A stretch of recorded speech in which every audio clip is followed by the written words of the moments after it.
for the barbell hip thrust, as opposed to the barbell glute bridge where the shoulders are on the ground.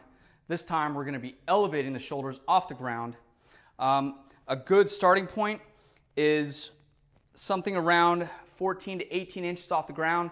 Most conventional benches that you'll find in commercial gyms and other gyms, they tend to be a little taller, 18 to 20 inches. So if that feels off, that might be why.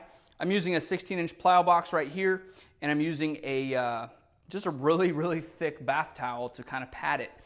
You can use an AirX pad. One of the best things I've ever used for elevating the shoulders for a barbell hip thrust has been a keg. Yes, just an aluminum beer keg. It was just the right height, and it was rounded, so the curve of my spine, shoulders, everything moved with it. It never hurt my shoulders. So take the time to find something that does work for you. If at any point you feel uncomfortable, because for some people having this sharper edge might not feel so good, do this at your own risk and find something that works for you. If you can't find something in the meantime, just continue to do the glute bridge variation with your shoulders on the ground. So what I'm going to do to get set up, I'm going to put my back right up close to this plyo box. I'm going to place my legs underneath the barbell. I'm going to have the barbell centered on me. Make sure if you have a pad like this one, the gap is facing up. I go a little bit more in depth on the barbell pad in my barbell glute bridge video. Check that out if you'd like. With the gap up, make sure it's centered on your body. I'm going to hike it back towards the hips.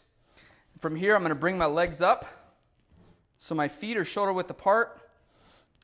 Toes are straight ahead, heels are down. I'm going to press that barbell into the tops of my legs. From here, I'm going to take in a belly breath. I'm going to take the slack out of the weight, drive through my heels, squeeze my glutes, elevate the hips, and return back to the starting position.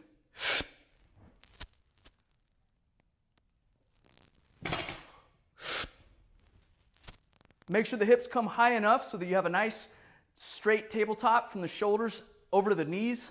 Return back to the ground. Once you're done, roll it off the legs and come out from underneath.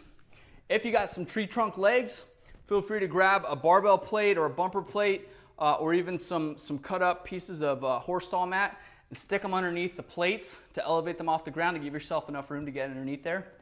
You may have noticed too, this box will slide a little bit.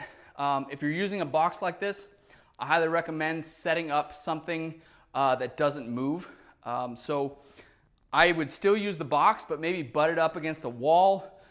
Sometimes I've even used resistance bands to secure a barbell about this high off the ground, secure the barbell to the rack inside the J-hooks, and then I just back this box right up to that barbell so it ain't gonna budge, okay?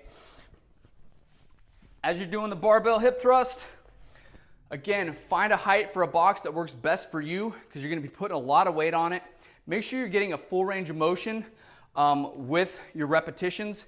If you're stopping at the top and you still have a bend in your hips, you either have too much weight or the hips are tight or the glutes aren't doing their job. So make sure you just adjust one of those so you're getting a full range of motion through the hips. We also want to avoid hyperextending the lower back to make it look like we're using our hips. The best way you can do that is to make sure that you can feel those glutes squeezing at the top. Again, this becomes a problem when the weight gets really heavy. We stop paying attention to the glutes and we're just trying to get that weight up there. So make sure you keep that in mind. That's how you do the barbell hip thrust.